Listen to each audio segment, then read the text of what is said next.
we will now move to the main topic of discussion going into this week. So we know that Monday, usually the Mondays after the regular season, they're usually known as Black Monday in the NFL. Because unfortunately, this is usually the time where NFL coaches and general managers usually lose their jobs. So my dad and I both came up with a tier list trying to determine how we feel about the chances of each head coach keeping their job. So we made four different tiers. So the first tier is the no chance tier. So this is the tier for teams that have either already fired their coaches or teams that we believe will fire their coaches by the time this episode probably drops.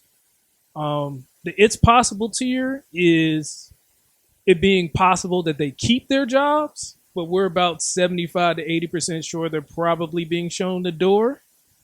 One more year, that is for coaches that we believe will survive this cycle of the coaching carousel, but will probably be in contention for the hottest seat slash first head coach fired in next season cycle because of past performance. I'll put it that way. And then the final tier is wild cards, where it would be one where we would all be surprised if said coach got fired. So we will start the list with the New England Patriots. I originally had them in my wild card tier, and my dad. I had them. I had one more year for New England.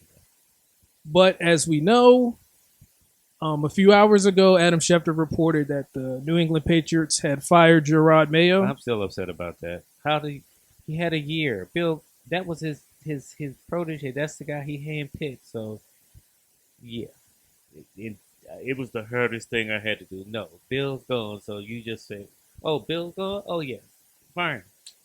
And he won today. Yeah, I think we were all speculating a lot of us were speculating that at the time it happened, we were joking that because they won and they lost out on the number one pick, that may have been why he lost his job. But some of us think that it might have been a Lovey Smith thing where he knew he was out the door, so it's just like at that point, you know, forget tanking. We're just going to go ahead and go out there and try to win the football game. There's been a lot of reports that one of the there's been a lot of speculation. I will say that there are two coaches right now that the Patriots are looking at. So one is Mike Vrabel, who a lot of people expect he was a former Patriot, and he seems to be looming large over a lot of these organizations because of the success that he had in Tennessee before he was fired. So it will be. So most people believe that Mike Vrabel is the shoe-in guy for the job right now. Another guy that's been reported was Ben Johnson because people said that he likes Drake May in the pre-draft process. So it's possible that he maybe looks at New England, but most people believe that Mike Vrabel will get the job after all the interviews and everything. So Dad, how do you feel about obviously Gerard getting fired and then Mike Vrabel? Vrabel is good. I think Vrabel, he since last year nobody seemed to want to really talk to him. Some people had him come in, but they weren't really looking to hire him. And so he had a chance to look at the landscape, and pretty much he can now kind of say, okay, let me see what I want. New England would be probably a good shot since you're a former player. That's always a wonderful thing when your former team wants you back. So it would be a good spot. I think some other spots would be good for him because of his tenure, but it's all going to be based on the hierarchy, the owner, the GM, the talent that they currently have, and the needs. But he would not be a bad choice. I think Ben Johnson, as we'll talk about throughout the day, this period here where we're talking about the tiers, he's going to be pretty much. It's going to just be. He gets to pick where he wants to go, and then everybody else will just kind of fall, unless somebody just, as they say, wows you in the interview. You're like, I gotta have him. So if that happens, that's wonderful. Um, but yeah, he wouldn't be a bad hire. I wouldn't be upset if they hired him. I would hope and more than likely, since now Detroit now has 2 weeks off, they can interview him with plenty of time to interview him, interview um, Aaron Glenn, and some of the other coaches who are on by. We'll be talking about another person later on in the show that I believe might get another look. Okay, so we will move the Patriots to the no chance tier, obviously, as they have already fired their head coach.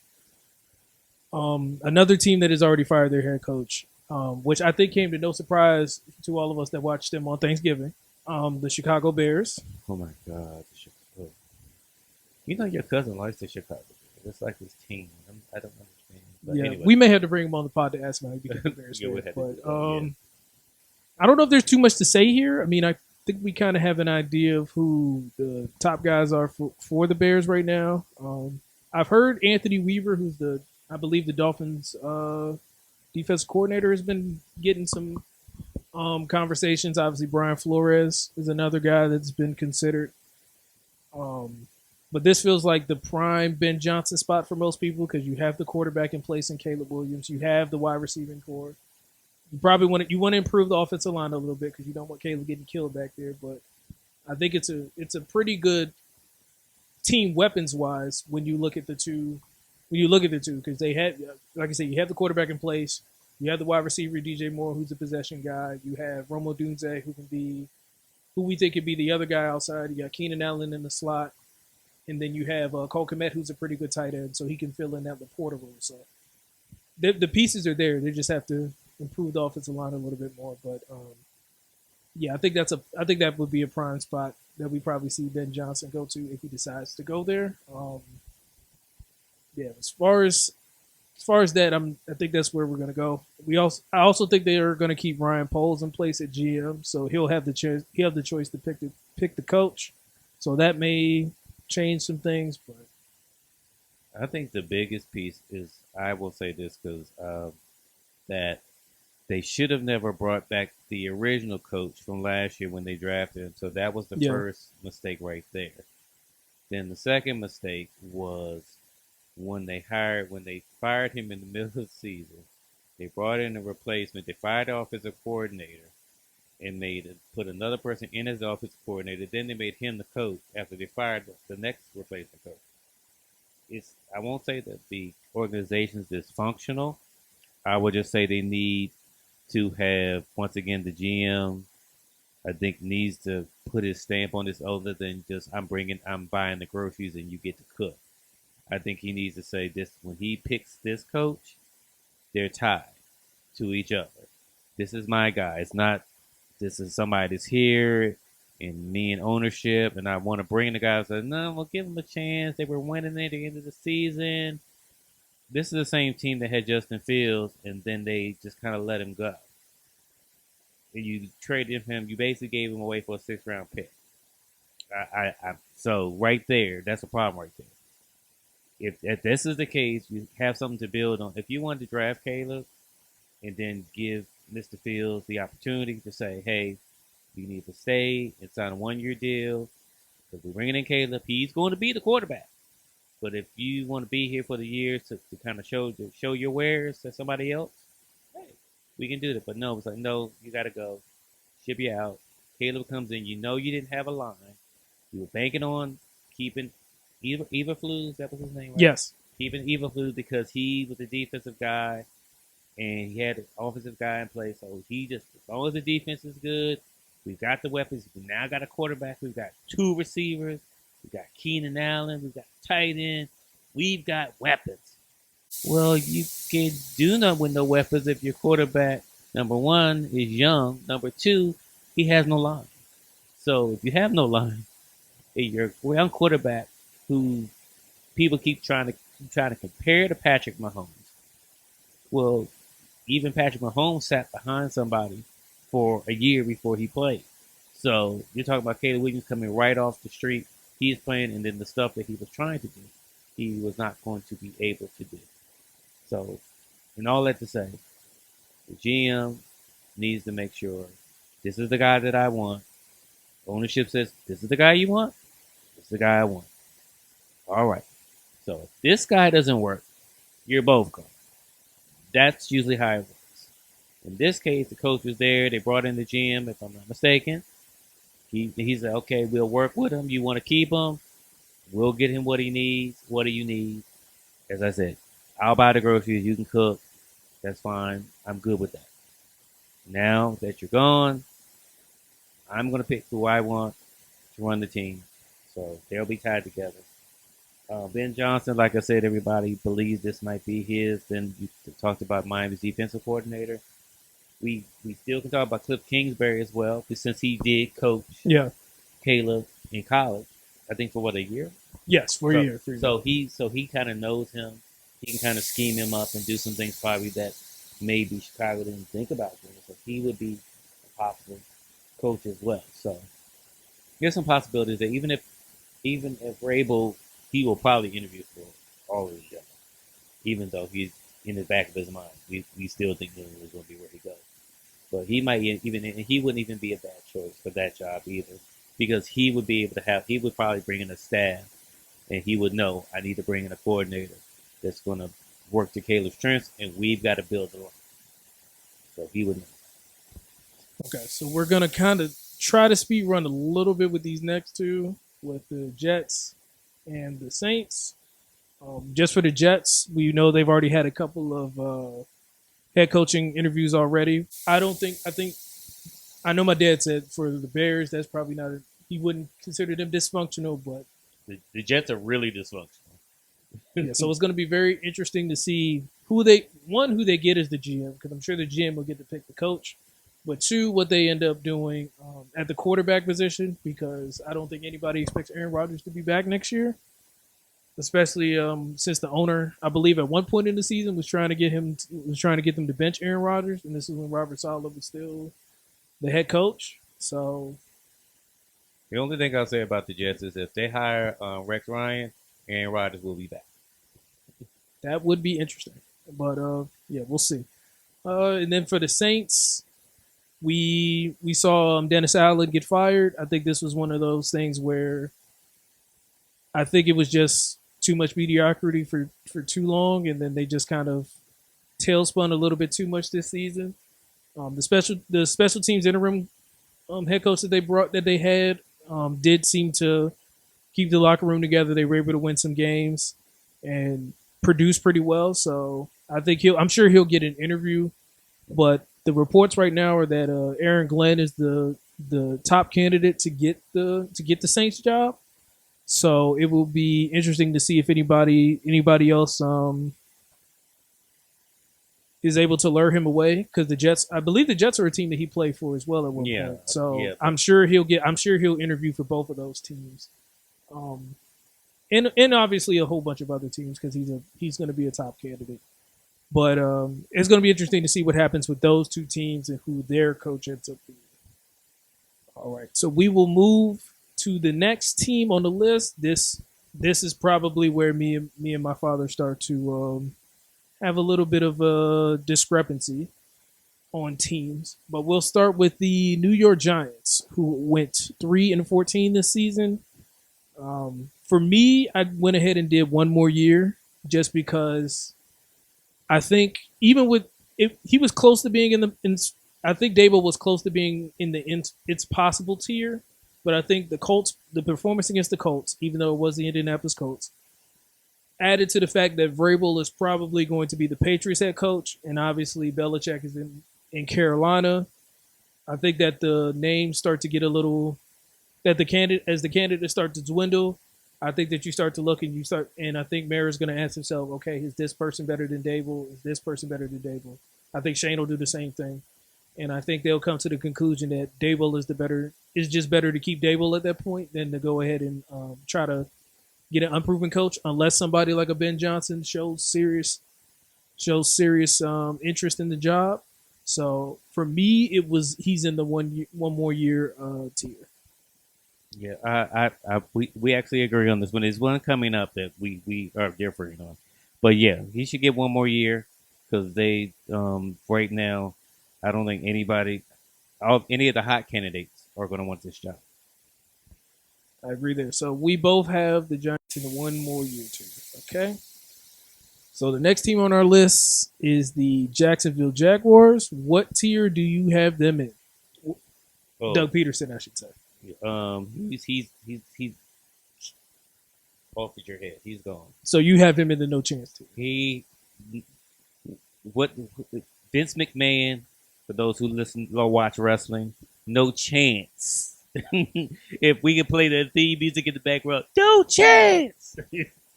That was the inspiration behind the no chance title. I will say that. So yeah, no chance he's coming back. None.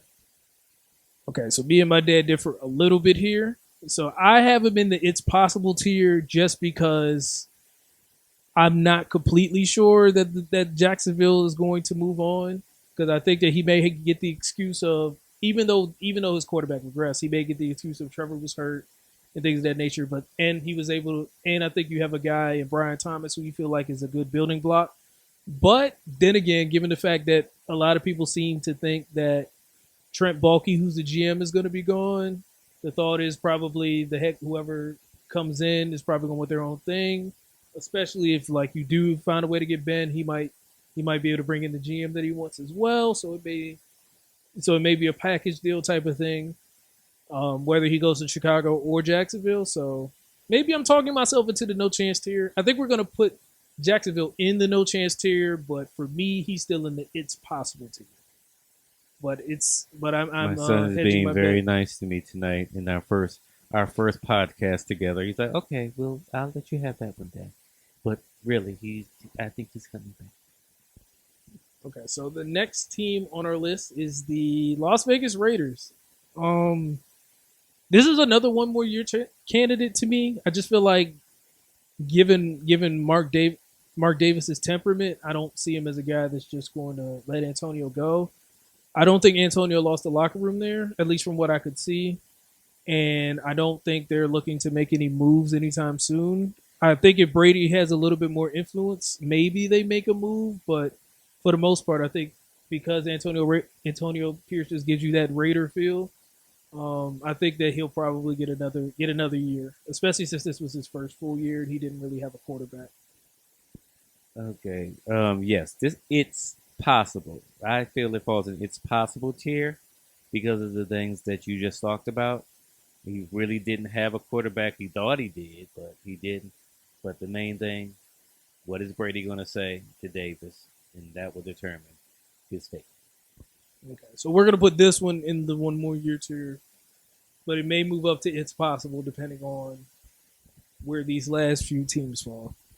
So we will move on to Mike Vrabel's former um, tenured coaching team in the Tennessee Titans. Where do you have them? He's not coming back. I don't care what they say about, oh, give him a chance. He's not coming back. They, from For those of you who invest in a Sunday ticket, it's a wonderful thing. Yeah, I don't like the way they look today. They have no quarterback. They don't even have a backup quarterback. I don't think they got the first pick now. I think They do. Cleveland. They have the first pick. They have the first pick. They do have the first pick. They you need to pick a quarterback. So you got two that I like. Pick one of them. But yeah, I don't unless no he's no no he's no for me. No. So I'm going to say it's possible, but only because of who his father is. I feel like the biggest weakness in Tennessee is the offensive line. And I feel like if you let Brian Callahan go, you're going to lose Bill Callahan, who is one of the best offensive line coaches of all time. That's so nice of you, son. So if they were gonna fire you, I'm not coming back. I think that's exactly how this is going to go. So, um, yeah, that's the only reason why I have it in as possible. So again, this may just be a situation where they're going to be a no chance, like Jacksonville, but I think they might just give him another year, depending on who they feel they could pair him up with. Because I'm not sure. I'm not sure if anybody on the list wants to come to Tennessee personally. And then, even though you have the chance to get your quarterback, and I feel like they do have a good GM in place. I believe his name is Ron Carthon, if I'm not mistaken. And I think he came from the 49ers organization, if I'm not mistaken. I may be wrong. But I think they have a good solid front office. I think it's just continuing to bolster that O line and finding that true quarterback, which they have a chance to do So with the we're, number one we're pick. gonna say we're gonna put him in the one more year category. We're gonna put him in the no chance category because I had it's possible, you had no chance, so I'm gonna put him in no Oh, he's chance. giving me two of these. I don't think my point is strong enough to have him in it's possible. So we're gonna put him in no chance for that. We are gonna see because that will be interesting.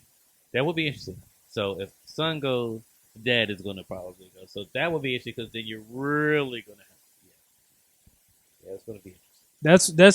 That's just what I'm thinking I was right trying to now. give you that, but thank you. I appreciate it. No, that's fine. Like I said, we may be moving one or these teams around depending on where everything lands. So the next team is the Cleveland Browns. They have the number two pick in the draft.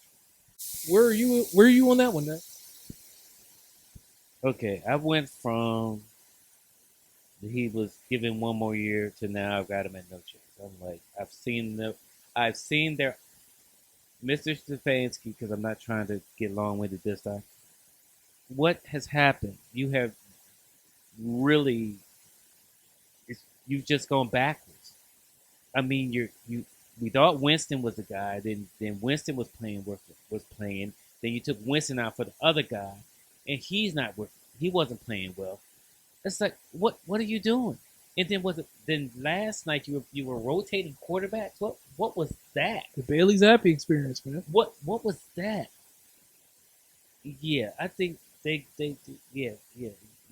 I had you as one more year. I would be surprised if they had fired you tomorrow, but now it's like no. I'm gonna let you whichever way you want to put her. That's all you put me right now. No, So I watching that Ravens game really had me teetering to a degree. I think the hmm, I think if he survives, I'll say that the number two pick will be very telling in how secure his job is. Since they decided to restructure Deshaun Watson's contract, which probably means that he's going to be back next year. Part of me feels like they might decide to go best player available and then see if they can get like a Jalen Milrow and allow him to sit behind Deshaun for a year. But it's possible that they just take Cam Ward or Shador too. Either way, I just because it's this year, I'm gonna put him in the wild card tier.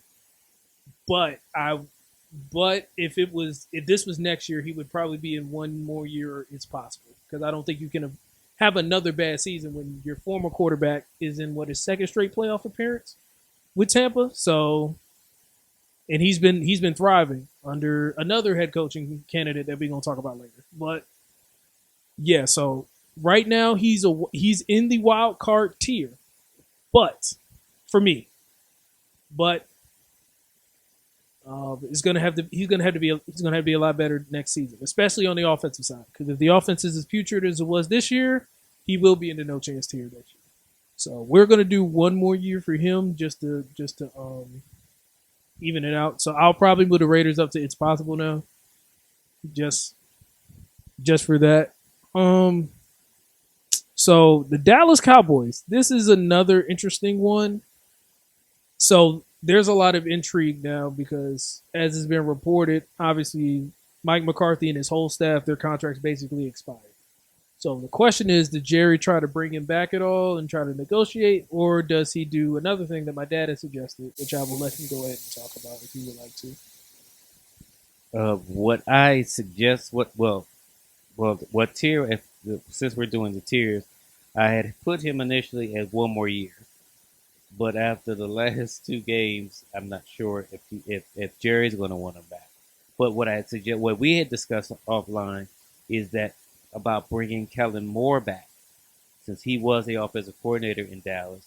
He was what they call the boy wonder or the boy genius, like several years ago, back when their offense was like wonderful, and then um, Dan Quinn's defense was wonderful, and everybody was shocked that they didn't make the Super Bowl. Um, and pretty much it was Mr. McCarthy who wanted Mr. Moore out. But that was my thought there. But for the tier, I would say I'd give him one more year. He could do a 1 year deal. I mean, he's not going to want to do that, but he can do a 1 year deal. So I agree with my dad here. I think it's one more year. I think Jerry tries to negotiate like a year or two on the deal for everybody to make it keep it short term, kind of because I just don't unless he I think unless Kellen Moore is the thought. I just don't see anybody else that Jerry could go after. Like maybe he might try to talk to like Lincoln Riley or somebody like that in college if they look like they're ready to jump. But I don't. I think he just ends up sticking with Mike because I don't think there's a whole. While I think there are a lot of people that would line up to be the Cowboys head coach, I just don't know if their personalities align with Jerry's, and that is probably the biggest issue going forward when it comes to Jerry finding a coach. But we could be proven wrong. But for now, I'm gonna put him in the one more year tier.